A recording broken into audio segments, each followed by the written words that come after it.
Dosa itu efeknya selalu lebih mahal dari kesenangan yang ditawarkan. Nggak worth it untuk rumah tanggamu, cuman demi kuntilanak. Nggak worth it untuk bisnismu. Nggak worth it untuk masa mudamu. Selalu.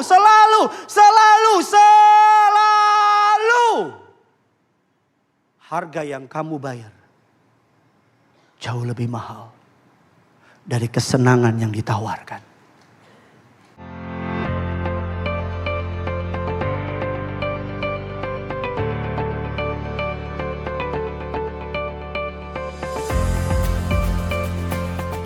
Kita akan belajar sebuah seri khotbah yang baru. Berjudul seri besarnya adalah Freedom from Addiction, atau bebas dari segala kecanduan. Dan membuka khotbah pada minggu pertama ini berjudul Yesus mengasihi para pecandu. Yesus mengasihi para pecandu. Kalau istilah anak muda zaman sekarang, Yesus mengasihi para junkie, para pecandu. Sebelum saudara merasa lebih baik, lebih suci daripada mereka yang mencandu narkoba, candu seks, atau candu yang lain, goal dari khotbah ini untuk kembali look inside of you, lihat ke dalam saudara.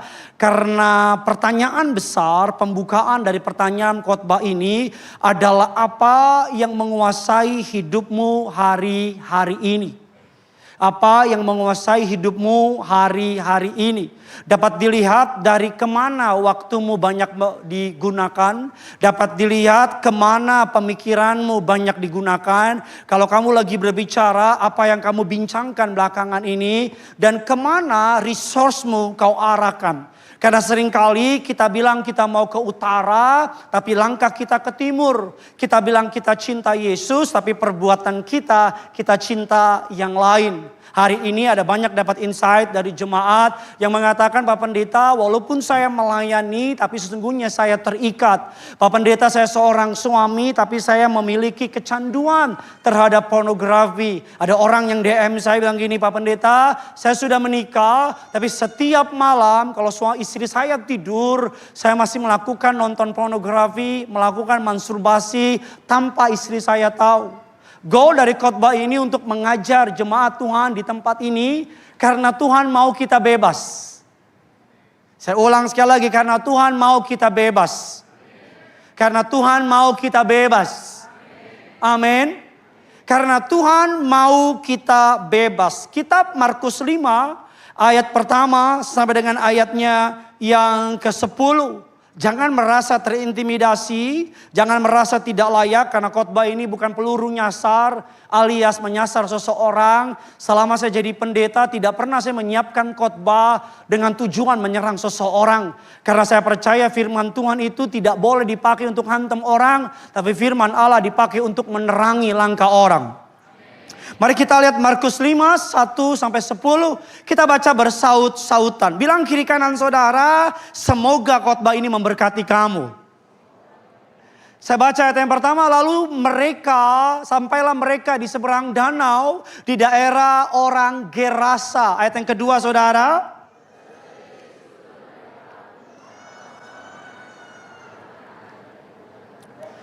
Orang itu diam di sana dan tidak ada seorang pun lagi yang sanggup mengikatnya sekalipun dengan rantai. 4.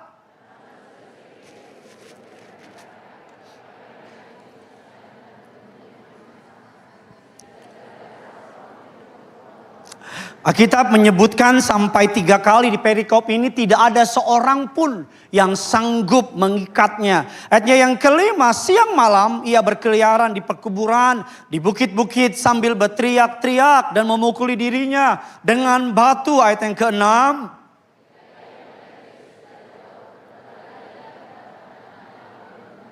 Lalu apa Bapak Ibu? Menyembahnya dan dengan keras ia berteriak, apa urusanmu dengan aku? Hai Yesus anak Allah yang maha tinggi, demi Allah jangan siksa aku. Ayat yang ke-8.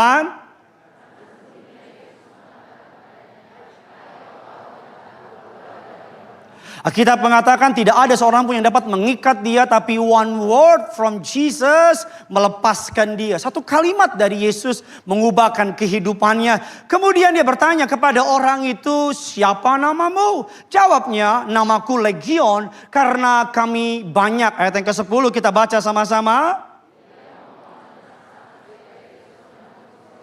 Roh itu keluar dari apa? Sebelum saya masuk ke dalam inti khotbah saya, latar belakang dari ayat ini adalah gambaran yang tepat tentang seseorang yang diikat oleh yang namanya ikatan, bondage, diikat oleh yang namanya rantai, diikat. Alkitab tidak memberitahukan latar belakang pria ini, tapi Alkitab hanya memberitahukan orang itu tidak lagi dapat berpakaian, tidak dapat berbicara. Orang itu dikenal sebagai orang yang tidak waras. Dunia mengucilkan dia, tapi Tuhan menjumpai dia. Saya ulang lagi. Dunia mengucilkan dia, tapi Tuhan apa? Menjumpai dia. Selalu saya mau bilang, cara orang Kristen menghadapi masalah berbeda dengan cara dunia. Kemarin kita nonton konser Coldplay. Ada seorang pasangan yang ketahuan selingkuh. Seluruh jagat sosial media penuh dengan penghakiman. Tapi kalau ini kejadian di zaman Yesus, saya yakin Yesus orang yang pertama akan mensamperin pasangan itu. Karena ketika ada perempuan tertangkap berzina, semua orang menghakimi, hanya Yesus yang menghampiri. Semua orang menghakimi, hanya Yesus yang apa Bapak Ibu? Menghampiri. Hampir gak ada yang bertanya apa kabar istrinya. Hampir gak ada yang tanya bagaimana keluarga itu sekarang. Karena dunia ini haus dengan prestasi. Kita dinilai berdasarkan layak atau tidak layak dikasihi. Tetapi Kristus dasar dari Injil bukan prestasi. Saya ulang sekali lagi. Dasar dari Injil bukan apa Bapak Ibu? Prestasi. Dasar dari Injil bukan prestasi tapi kasih. Karena Kristus tidak menilai kita berdasarkan kesalahan kita di masa lalu. Kristus tidak mau saudara melihat dirimu berdasarkan apa yang kamu buat. Tapi Kristus mau engkau melihat dirimu berdasarkan apa yang Yesus buat di kayu salib. Katakan yes. Kalau kita lihat ayat ini Bapak Ibu, roh jahat itu masuk membondage, mengikat orang ini. Bahkan yang lebih hebat lagi ayat yang ke-9. Kita baca sama-sama. Tolong bantu saya. Ayat yang ke-9. Yuk kita baca. Kerinduanku Kelapa Gading. 3, 2, ya.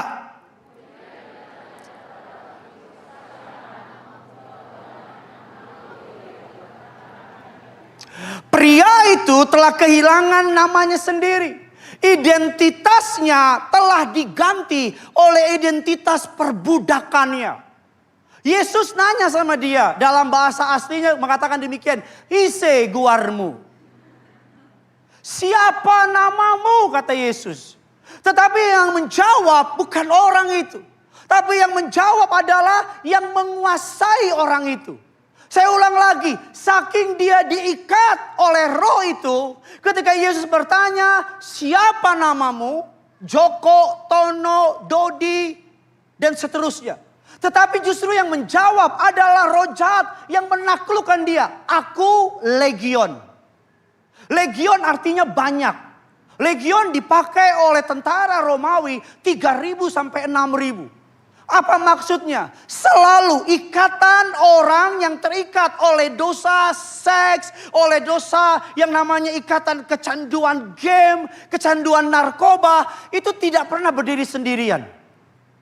Selalu dimulai dari berbagai macam. Mulainya kepahitan sama orang tua. Dari kepahitan kecewa sama keluarga. Dari kecewa sama keluarga kecewa sama teman. Teman kecewa sama gereja. Mulai dari kepahitan demi kepahitan. Rentetan masalah demi masalah. Rentetan kepahitan demi kepahitan. Menjadi banyak yang namanya ikatan. Makanya namanya Legion. Saya yakin pria ini ngalamin banyak kepahitan, banyak kekecewaan, banyak hal-hal yang dunia perlakukan kepada dia. Sehingga roh jahat itu dalam runtutan waktu, saya percaya orang ini tidak satu hari langsung diikat. Betul apa tidak? Saya percaya ada proses demi proses. Dengar perkataan saya, Kerinduanku Church Kelapa Gading. Dengan nada soft spoken. Nada lembut. semua ikatan, semua perbudakan tidak dimulai dari yang namanya temptation. Dimulai dari yang namanya deception, penipuan, tipu daya. Gak apa-apa kali, cuman minum segelas aja. Oh gak apa-apa kali, cuman WA doang kok. Gak ada yang salah kok. Tipu daya. Oh kita cuman temen kok. Anytime saya stop bisa kok. Oh kita walaupun udah punya istri, udah punya suami. Kita cuman temen baik kok. Gak apa-apa. Tipu daya. Kok diam semua? Dari mulai tipu daya. Temptation. Digoda. Dicobai.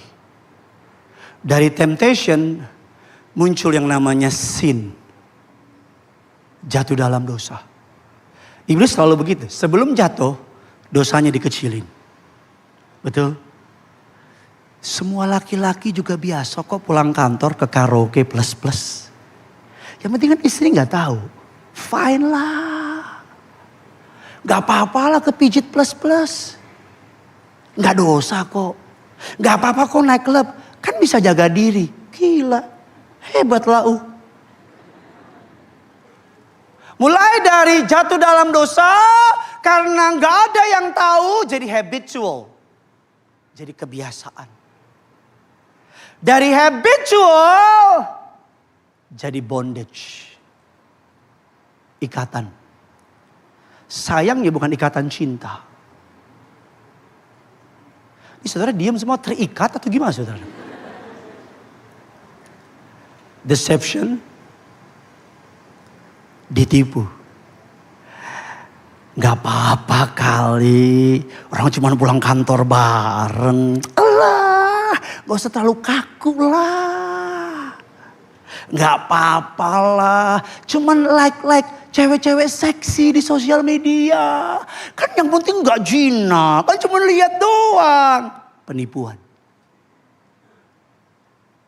Saudara kalau gak suka khotbah ini saya bisa ganti kok. Gak apa-apa. Gak apa-apa. It's okay. Saya terbiasa untuk dicuekin sama saudara. Dengar baik. Dosa. Awalnya kita yang pegang kendali.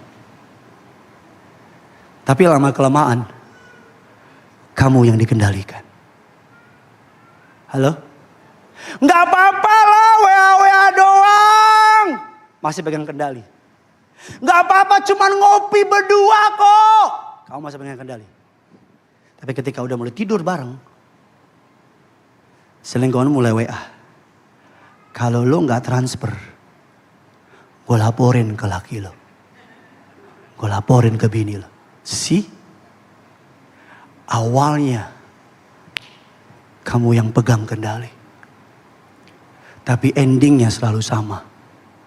Dosa yang kendaliin kamu. Dulu minum biar gak stres. Sekarang kalau gak minum stres. Halo? Saya lama-lama stres loh lihat saudara diem begini. Bisa tolong dibantu gak respon kayak apa kayak gitu. Dulu. Narkoba cuman buat pelarian. Cuman biar gak stres. Lihat selalu. It doesn't matter how good you are. It doesn't matter how smart you are. Saya gak peduli kamu boleh very anointed. Boleh diurapi Tuhan. Tapi kamu masih bisa terikat. Saya gak peduli Pak Pendeta saya sudah menikah. Apakah bahkan ada banyak orang tua. Bahkan banyak suami yang ngomong gini sama saya. Ini saya dengar dengan telinga saya. Pak Pendeta saya kan sudah menikah. It's okay dong nonton blue film. Kan saya sudah menikah. Oh come on. Ada pasangan suami istri. Pak Pendeta boleh gak kalau udah nikah sama suami istri. Kita pakai role play. Apa itu role play? Ya pura-pura jadi dokter-dokteran. Ini udah dewasa semua kan? Pura-pura jadi polisi-polisian. Biar panas tempat tidur pernikahan kita. Kalau mau lebih panas lagi taruh kompor. Biar gue bakar sekalian. Karena ide role play itu dari mana? Gak mungkin dari Alkitab. Kalau kamu main dokter-dokteran. Nanti kalau kamu ke rumah sakit. Kamu lihat dokter. Halo? Dari mana ide itu semua? Hoi! Nggak marah. Soft spoken. Dari mana itu? Blue film. Blue film. Blue film. Film porno. Lihat. Bapak Ibu. Pria di Gerasa ini namanya diambil. Namanya Legion. Makanya jangan pernah skip your Sunday. Jangan pernah skip hubunganmu sama Tuhan. Karena kalau tiap hari kamu skip, itu rentetan demi rentetan akan menjatuhkan kamu. Makanya gereja itu adalah sela. Di hari Minggu tuh kamu tuh sela. Senin sampai Sabtu dunia ngancurin kamu. Hari Minggu Tuhan pulihin kamu. Tapi kalau yang cuma muncul jemaat Intel. Tahu Intel kan? Kenapa jarang gereja? Saya Intel Pak, gak boleh selalu sering kelihatan Pak. Kamu ke gereja, nyembah Tuhan, bersihin. Senin, Selasa, Rabu buat dosa segala macam ke gereja, bersihin. Lihat. Bahkan ketika Yesus mengusir roh jahat dalam orang itu. Apa kata roh jahat itu? Izinkanlah kami pergi ke... Izinkanlah kami pergi kemana? Ke babi. Jangan sambil lihat suamimu ke babi. Itu pengalaman pribadi kau bawa di sini. Ketika Yesus, saya pengen saudara ngerti dulu. Kan ini khotbahnya pengajaran. Saya pengen saudara ngerti dulu. Bahwa babi aja nggak mau sama iblis. Alkitab bilang babi dirasukin 2000 babi. Mereka sepakat, biasanya mereka nggak pernah sepakat. 2000 babi ketika roh jahat ini masuk ke yang namanya babi. Babi bilang Eko nggak rela. Mereka lompat. Kerugian hari itu 20 miliar. Enggak, benar secara hitungan. Dosa itu efeknya selalu lebih mahal dari kesenangan yang ditawarkan. Enggak worth it untuk rumah tanggamu. Cuman demi kuntilanak.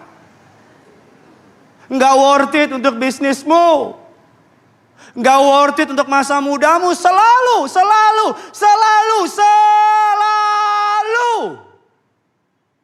Harga yang kamu bayar jauh lebih mahal dari kesenangan yang ditawarkan.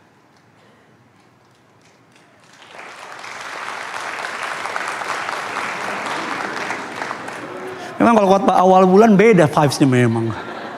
Karena kalau perut kenyang, duit banyak, enak gitu kalau ngomong. Harganya selalu lebih apa? Selalu lebih mahal. Lalu kenapa tema khotbah ini Yesus mengasihi para pecandu? Kenapa? Mari kita belajar, Bapak Ibu. Izinkan saya membacakan beberapa survei yang saya hampir 2 jam cari survei ini. Data terbaru, Bapak Ibu, di 2023, orang yang terikat narkoba di dunia kurang lebih 296 juta. Di Indonesia 4,8 juta. Tentu ini angka fenomena gunung es. Betul tidak? Ditanya sama beberapa orang, ditanya kenapa kamu pakai narkoba. Dikatakan karena penyebab utama orang pakai narkoba untuk mengatasi rasa sakit emosional. Melarikan diri dari kenyataan. Pornografi. Survei membuktikan di tahun 2024 ada kurang lebih 5,5 juta anak dilaporkan kecanduan pornografi. Tentunya ini juga fenomena gunung es. Cuman yang ngaku. Saya yakin angkanya minimal bisa 3 kali lipat dari ini. Karena terpapar sekarang internet, Bapak Ibu klik apapun bisa kita lihat angkanya. Kenapa orang pornografi? Dikatakan menurut psikologi orang jatuh ke dalam pornografi karena ketidakmampuan menangani stres. Pornografi menjadi cara yang paling mudah untuk mengurangi stres. Ini memberikan pelarian sesaat dari masalah dan tekanan hidup.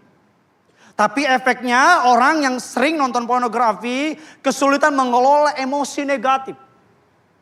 Biasanya orang yang tadinya tiba-tiba gak pernah marah-marah, terus tiba-tiba jadi marah-marah sering, kemungkinan besar dia penganut setia mengkonsumsi pornografi. Beberapa penelitian mengatakan pornografi lebih mengerikan daripada narkoba. Beberapa penelitian. Gak apa-apa, saudara dengar dulu. Nanti pulang dari tempat ini, kita sama-sama mengalami pelepasan dari Tuhan. Berikutnya game. Dikatakan game, Bapak Ibu. Orang terikat dengan yang namanya game. Sekarang kita udah lihat di mana-mana orang punya HP. Betul tidak? Di mana-mana, bahkan sampai tukang sayur pun punya HP. Angkanya cukup mengejutkan. 23,2% dari remaja di Indonesia dicatat sebagai adiksi internet. Apalagi kecanduan kerja. Pak Pendeta, kerja bisa candu? Bisa. Banyak orang kerja giat bukan karena cari duit. Supaya validasi. Supaya nanti kalau reuni SMA atau reuni SD, dia datang ditanya, kamu kerja apa? Senior Manager Oil and Gas Company. Wih, yang lima itu yang tiap pagi. Minyak. Gas. Lalu pertanyaannya, Bapak Ibu, pertanyaannya hari ini untuk jemaat kerinduanku Church Kelapa Gading. Apa dan siapa yang menguasaimu? Apa dan siapa yang kamu sembah? Setiap manusia diciptakan untuk menyembah. Pertanyaannya adalah siapa yang kita sembah? Siapa yang kita sembah? Saya mau bilang kenapa Yesus mengasihi para pecandu sesederhana. Karena kecanduan adalah bentuk penyembahan berhala. Sebenarnya Bapak Ibu, Tuhan mengasihi para pecandu karena mereka sudah terprogram untuk menyembah. Mereka cuman menyembah selama ini sama seks, menyembah selama ini sama games, menyembah selama ini sama narkoba, menyembah selama ini sama duit. Kenapa Yesus mengasihi para pecandu? Yesus mengasihi para pezina, tapi tidak setuju dengan zinanya. Yesus mengasihi para pemabuk, tapi tidak setuju dengan mabuknya.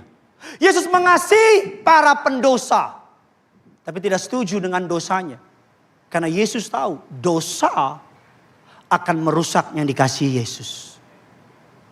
Betul apa tidak? Saya ulang sekali lagi biar nempel di saudara. Yesus mengasihi para pendosa, tapi Yesus membenci dosa. Kenapa? Karena Yesus tahu dosa akan merusak yang dikasihi Yesus.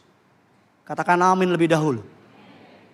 Lalu pertanyaannya Bapak Ibu, kenapa Yesus mengasihi para pecandu? Karena Yesus tahu mereka para pecandu adalah para penyembah. Para pecandu adalah para apa Bapak Ibu? Survei terbaru. Orang yang adiksi sama HP, sehari bisa mengecek HP-nya sampai 96 kali. Saya buktikan sama saudara bahwa mereka adalah para penyembah. Sayangnya gak nyembah Tuhan. Bisa bayangin gak kalau kita buka Alkitab sehari 96 kali. Halo? Gak usah 96 deh. Sehari 50 kali. Can you imagine dampak hidup kita? Kita bangun pagi, ada WA dari Petrus. Tetaplah kuat di dalam Tuhan. Mau makan siang, ada WA dari Paulus. Segala perkara dapat kutanggung di dalam dia. Kita jawab, mantap lus. Sore lagi ada WA dari Yesus. Akulah Alfa dan Omega. Mantap, Alfamart, Alfamidi, keren. Malam lagi ada WA dari Yohanes. Bertobatlah, keras amat Nes. Gak bisa kebayang gak? Para pecandu adalah para penyembah. Saya ulang lagi, para pecandu adalah para penyembah. Sayangnya yang disembah bukan Tuhan. Tapi yang disembah, saya lahir seorang anak muda. Mohon maaf, saya harus ngomongin apa adanya, saya gak bisa kurang-kurangin. Bisa melakukan yang namanya karena pornografi, melakukan masturbasi sehari puluhan kali. Mereka sesungguhnya adalah orang yang paling devoted sama apa yang mereka sembah. Makanya Tuhan mengasihi mereka karena Tuhan tahu mereka ini cuma perlu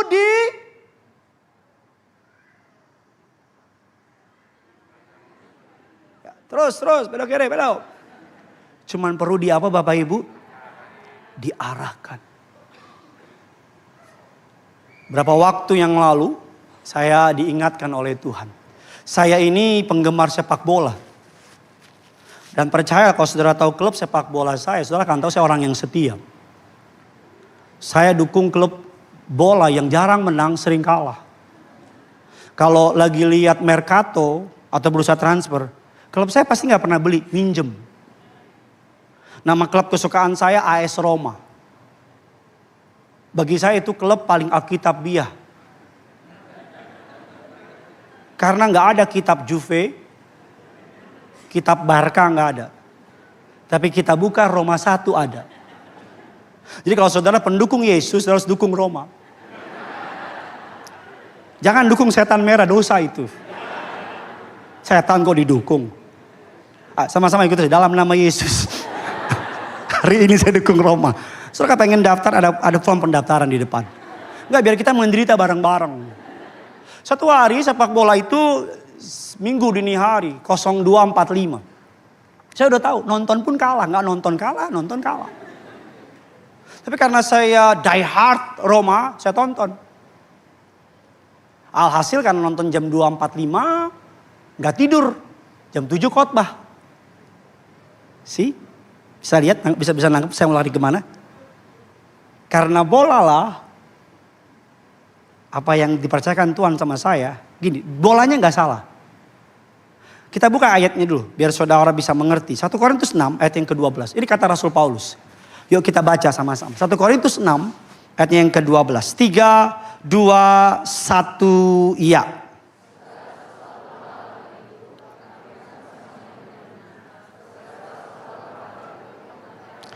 Tetapi aku tidak membiarkan apa Bapak Ibu? Diriku diperhamba oleh apa? Suatu apapun juga. Karena nonton bola lah, maka saya tidak dapat melayani dengan maksimal. Ketika saya di mimbar, mulai pusing, kurang maksimal. Saya bilang, Tuhan tolong saya. Roh Kudus dengan lembut bilang, kamu harusnya gak usah nonton bola. Besok pagi pelayanan. Ada orang Bapak Ibu kecanduan sama budaya K-pop. Kalau tiap malam nungguin kapan Jungkook V live. Ketika artis Korea itu live di Instagram, dia heboh. Kayak orang mau mati. Padahal Jungkook itu kalau live bahasa Korea, dia cuma ngerti bahasa Batak. Nggak ngerti. Ada orang kalau artis Koreanya datang ke Indonesia sampai bela-belain nunggu di bandara. Dia artis Koreanya keluar cuma diginin doang. Dadain gue, semua didadain. Bukan lo doang. Soft spoken. Nada rendah, gak marah-marah.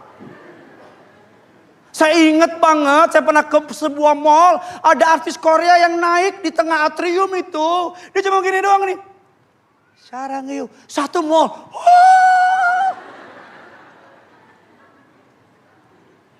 Padahal orang itu gak pernah naik ke kayu salib, mati bagi engkau. Yesus bilang berkali-kali di ayatnya, bilang aku mengasihi engkau. Kau belaga pilon. Hei! Biar yang tidur bangun. Betul tidak? Saya punya teman, sebulan yang lalu kalau saudara baca berita, mungkin gak terlalu penting. Francesco Totti itu datang ke Bali. Dia datang.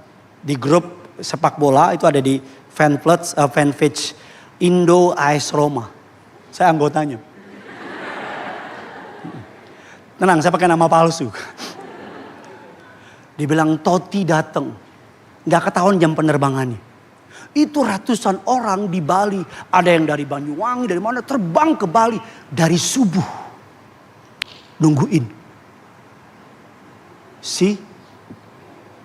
Orang kalau rebutan tiket promo di mall belum buka. Udah antri. iPhone terbaru. Mau keluar nanti September nih. iPhone berapa? 2 juta berapa itu saya gak tahu. Yang kameranya cuma pindah ujung-ujung aja saya gak tahu.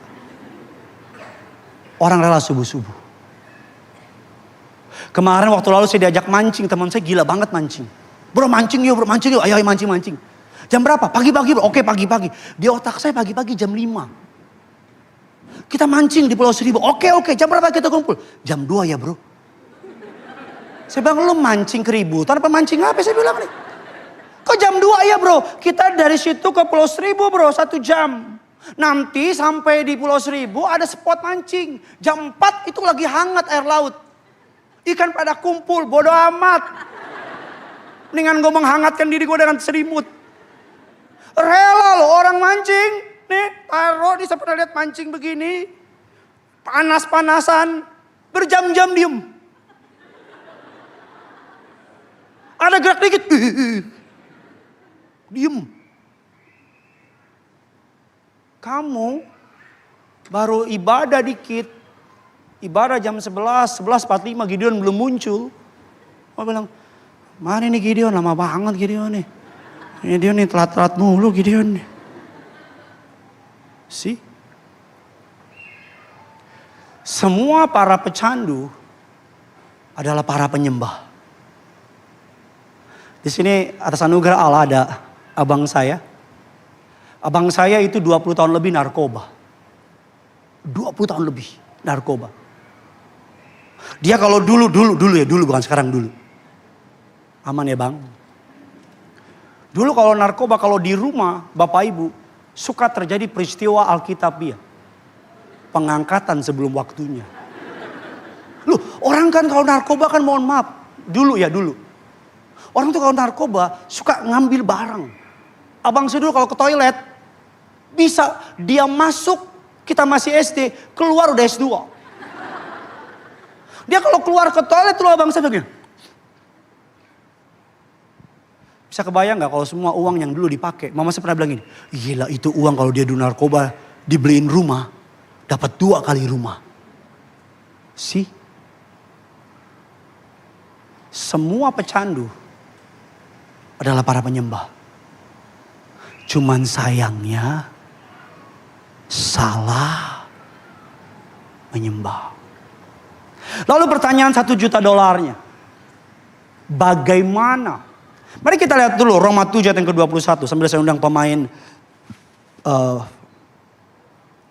ikan.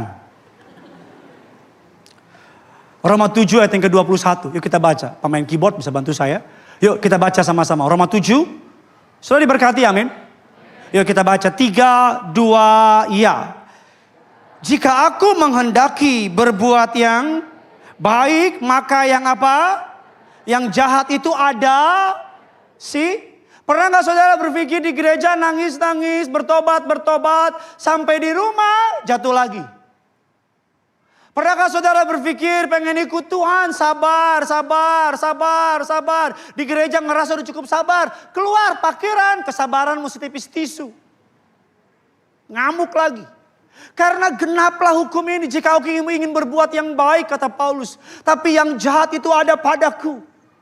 Dari ayat ini kita menemukan sebuah fakta bahwa dosa itu masih melekat tapi tidak berkuasa. Dosa itu masih ada. Bukan berarti ketika kamu bertobat dosa itu gak buruk kamu lagi. Perasaan kamu sudah berhenti minum masih kadang-kadang muncul perasaan ingin minum, betul tidak? Kamu yang sudah berhenti narkoba kadang-kadang perasaan masih pengen coba narkoba, betul tidak? Kamu yang pernah jatuh ke dalam dosa seksual, kadang-kadang pengen kembali jatuh dosa seksual, betul tidak? Tapi dulu itu berkuasa, sekarang tidak lagi berkuasa. Amin. Dulu mereka tuannya kita bawahannya, kita hamba. Dulu asal malam kita menyembah seksual, pornografi. Dulu asal kesepian kita menyembah kepada minum-minuman keras. Dulu asal kita punya duit dikit, kita menyembah kepada perselingkuhan. Dulu. Tapi ketika kita diselamatkan oleh Tuhan, godaannya tetap ada. Tapi sekarang kita yang Tuhan, Dia yang dibawa kendali kita. Tapi jangan balik lagi. Amin. Tuhan tolong bukan berarti gini loh. Tuhan menolong saudara. Tapi konsekuensi kan tetap ada. kamu pembunuh, bertobat. Tuhan ampuni gak? Tapi kan masuk polisi. Betul gak? Kamu selingkuh, bertobat. Tuhan ampuni gak? Tapi kan hati istrimu sakit. Konsekuensi tetap ada. Nah, saya akan sampai pada inti khotbah saya. Lalu bagaimana cara Yesus membebaskan para pecandu? Itu pertanyaan $1 juta. Bagaimana cara Yesus membebaskan orang-orang yang terikat? Saudara pernah lihat gak orang terikat? Disuruh lari susah. Suruh angkat tangan susah. Betul? Makanya gak heran orang kalau terikat disuruh ke gereja mau sampai berbusa juga. Betul gak? Orang kalau terikat disuruh lu kasih persembahan lu. Mau kayak apa juga gak bisa. Ada 4 jalan praktis untuk membebaskan saudara. Saudara siap? Sampai pada inti khotbah ini, saudara mau diberkati lebih lagi? Coba saudara yang diberkati oleh khotbah ini. Kita berikan kemuliaan dulu bagi Tuhan kita. Yang pertama, 4 langkah praktis. Saudara siap? Yang pertama, saudara siap? Yang pertama, pengakuan jujur. Berhenti menipu diri sendiri. Langkah pertama menuju pemulihan adalah jujur pada diri sendiri. Kecanduan seringkali dimulai dengan kebohongan.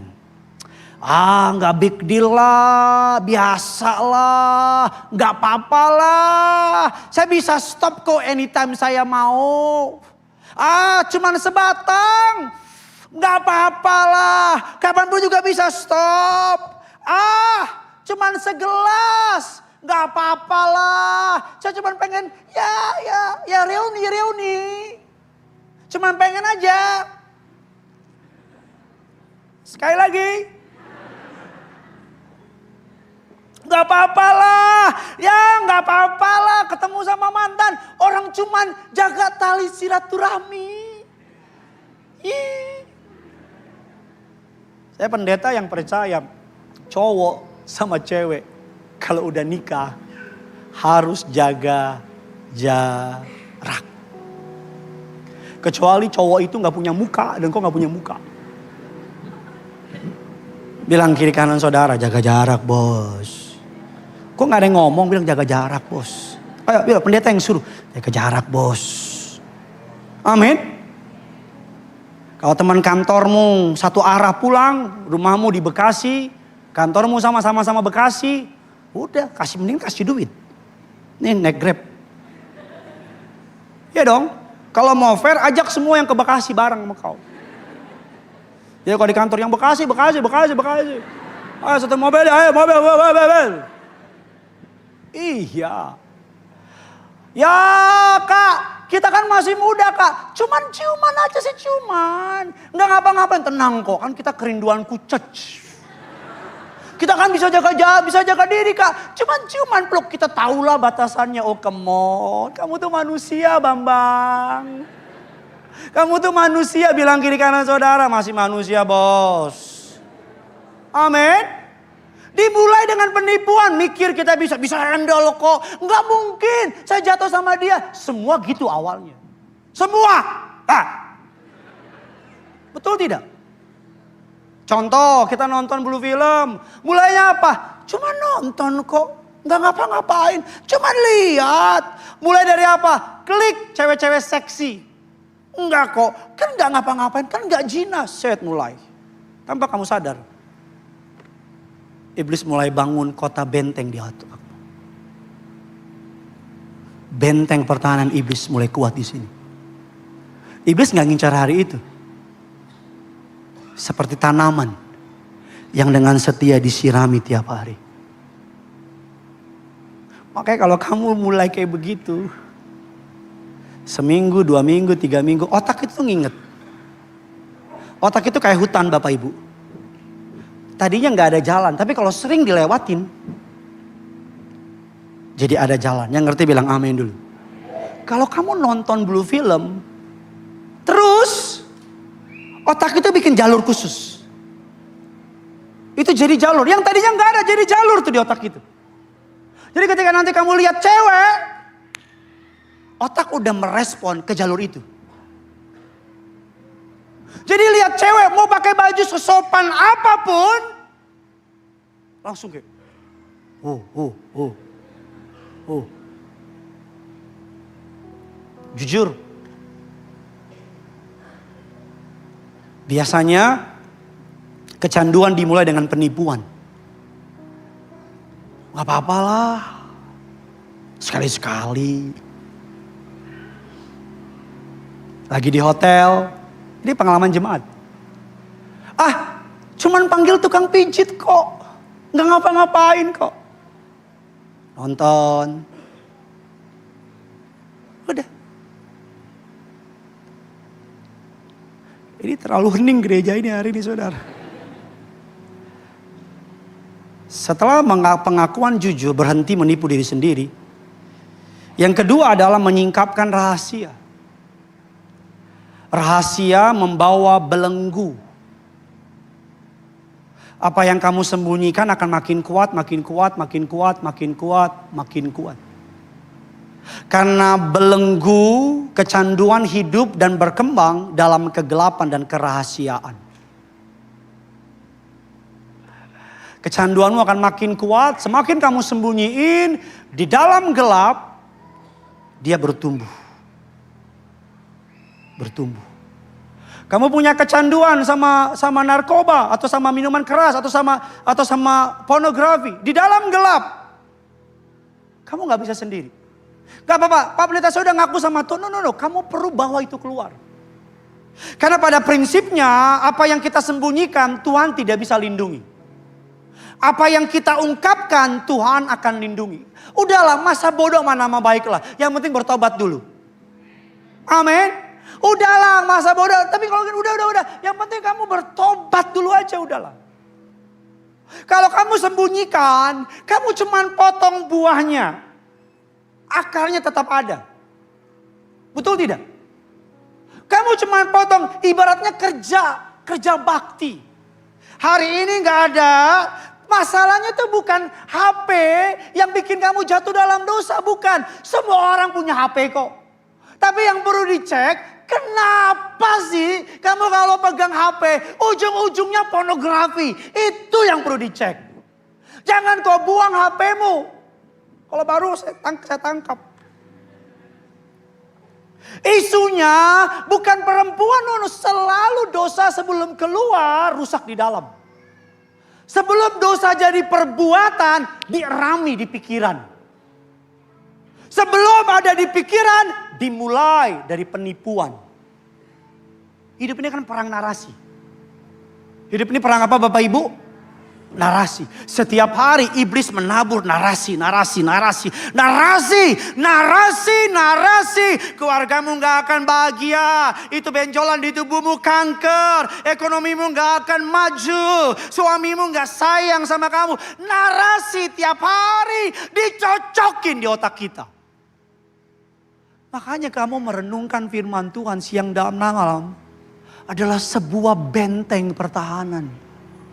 Karena firman itulah yang mereveal. Amin. Akui. Ngaku sama Tuhan. Kecanduan berkembang pesat dalam kegelapan. Kebebasan berkembang pesat dalam terang. Beberapa waktu lalu saya sama istri, saya udah izin sama orangnya. Melayani seorang putri. Kalau sama perempuan pasti kami berdua.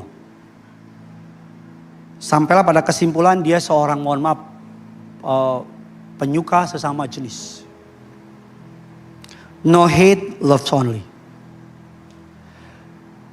Dia bilang, Kak, ini bahasanya dia, saya quote and quote. Saya sama cowok udah coba gak bisa. Tapi kalau sama perempuan, Kak, saya tuh udah gimana gitu. Oke, saya bilang oke, ayo cerita lagi, cerita.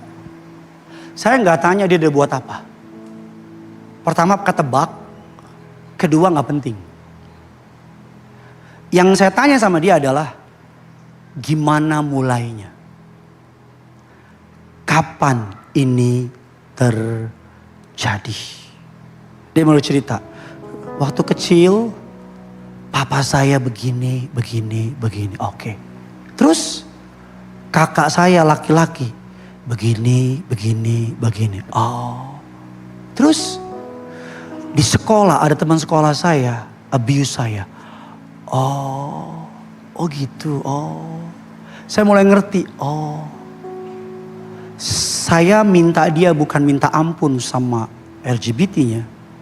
Saya minta dia untuk ampuni papanya, ampuni kakaknya, ampuni teman sekolahnya. Apa hubungannya, Kak? Karena ini buah asalnya dari ini. Ada anak laki-laki sehari sampai 25 kali masturbasi. Memang terlalu overshare saya ini. Too much information. Tapi saya pendeta yang you get what you see. Oke, terus gimana? Sampai gak bisa mikir, Kak. Ujungnya apa? Minder. Penyakit ujung-ujung itu apa? Minder, gak percaya diri, sensian. Ujungnya apa? Mau bunuh diri. Bisa lihat? Bisa lihat semua muaranya kemana? Saya tanya sama dia. Kapan mulainya? Oh begini, Kak. Saya tuh pernah, ada orang giniin saya. Ada teman-teman begini. Oh oke. Puji Tuhan. Kalau sudah dengar khotbah saya berapa minggu yang lalu, orang yang sama. Sampai hari ini dalam anugerah Allah. Ketika dia mulai memutuskan. Itu. Diurapi bukan berarti kamu gak bisa terikat. Daud diurapi. Lihat Batsheba jatuh. Simpson. Kalau Samson, aku yang lemah tanpamu. Simpson diurapi. Tapi jatuh sama Delila. Ada orang tiap malam selesai hapus historinya. Dihapus. Malam-malam semua tidur.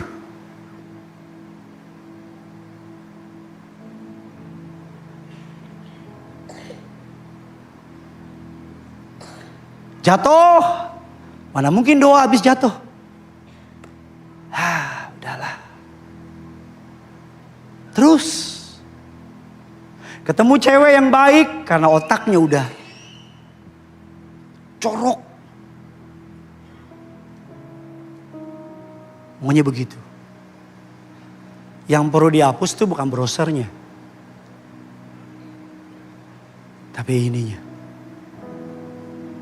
Akui, telanjangi dosa itu. Semakin dia bersembunyi, semakin kuat. Bawa dia keluar. Di bawah terang kasih Kristus. Amin. Bilang sama Tuhan, Tuhan, this is my sin. This is my secret sin. Ini dosa tersembunyi saya. Baca Alkitab dalam kitab Yosua. Akan menyembunyikan barang rampasan milik Allah di paling bawah. Karena disembunyikan kekalahan terjadi atas bangsa Israel. Kamu boleh sembunyikan dosamu paling bawah. Kamu ungkapkan atau Tuhan yang ungkapkan. Saking sayangnya Tuhan sama kita, dia gak rela kamu diperbudak. Katakan amin. Setelah kamu ungkapkan, yang ketiga, bagaimana cara kita bebas dari kecanduan?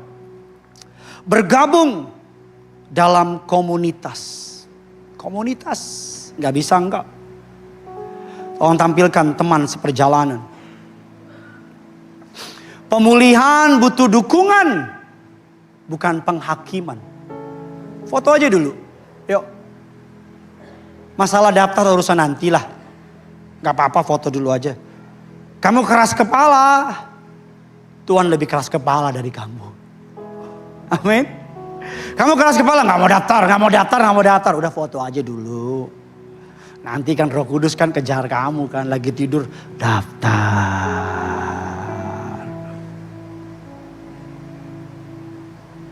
Gabung. Kecanduan membuat seseorang terisolasi. Lihat orang di Gerasa itu. Iblis bawa dia sendirian. Sendirian. Kan selalu gitu kan. Anak-anak muda kecewa sama orang tua, lari dari keluarga. Ke komunitas. Kecewa sama komunitas, lari. Sampai orang itu sendirian. Iblis bilang, udah sendirian dia. Kita sikat. Kecanduan butuh dukungan, bukan penghakiman. Makanya suka ada grup survival cancer, betul ya? Kumpul. Oh ya gimana? Oh ya. Oh saya dulu kanker. Oh iya kenapa? Ya mau beli apa-apa gak punya. Loh kok? Ternyata kantong kering. Yang keempat, ini kesukaan saya. Penyerahan total. One word from Jesus. Kepada orang Gerasa itu. Keluar. Kesembuhan bukan hasil dari tekad. Banyak orang bikin tekad. Bisa. No. Kesembuhan bukan hasil dari tekad. Sama-sama bilang sama saya. Kelepasan, kurang semangat. Kelepasan, kesembuhan bukan hasil dari tekad. Tapi hasil dari penyerahan diri. Amin. Tekadmu sampai mana sih? Pengen makan yang hijau-hijau. Kurus. Besok-besok anak udah bosan, babi kau hijauin. Babi hijau.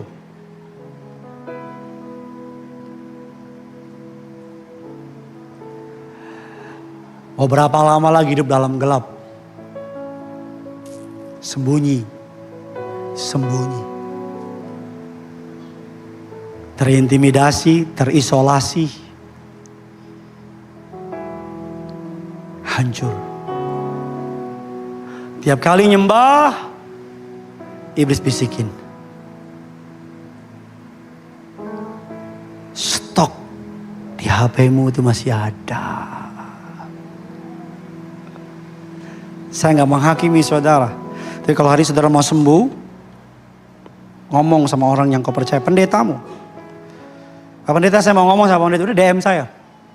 Tapi saya malu, akun palsu. DM saya pakai akun palsu. Ceritain dengan detail, nanti saya layanin. Saya akan jawab dengan akun palsu juga. Saya juga punya kok. Enggak enak aja. Udah beberapa orang DM saya. 2 orang berani pakai akun asli. Dan saya ngomong gini, Pak, saya mau sembuh. Saya tanya, sakit apa kalau boleh tahu nih? Kalau dibilang tipes ya ke dokter, yang ke gua. Enggak, saya bilang oke, what can I do? DM ya. Saya balas nanti malam, saya mau khotbah dulu. Cerita, saya sempat intip. Ada yang ngomong gini. Saya gak tahu orangnya, saya gak sebut namanya ya. Saya seorang suami, punya 2 orang anak. Saya pernah melayani Tuhan. Setiap malam ketika istri saya tidur, saya selalu menonton pornografi. Saya tahu ini salah tapi saya gak mampu Pak. Apakah saya harus ngomong sama istri saya? Atau cukup sama Pak Pendeta? Struggle real ya. Real ya. Orang terikat itu gak kelihatan. Senyum. Tapi kalau kita duduk gak lama ngomong sama dia. Kita tahu. Oh. terikat dia. Lukas 4 ayat saya terakhir. Selalu diberkati, amin. Lukas 4, 18, 19, 21. Roh Tuhan ada padaku oleh sebab ia telah mengurapi aku untuk menyampaikan kabar baik kepada orang-orang miskin. Dan ia telah mengutus aku. Ayat 19, your turn, your part. Jemaat Kerinduanku Church 3, 2 ya untuk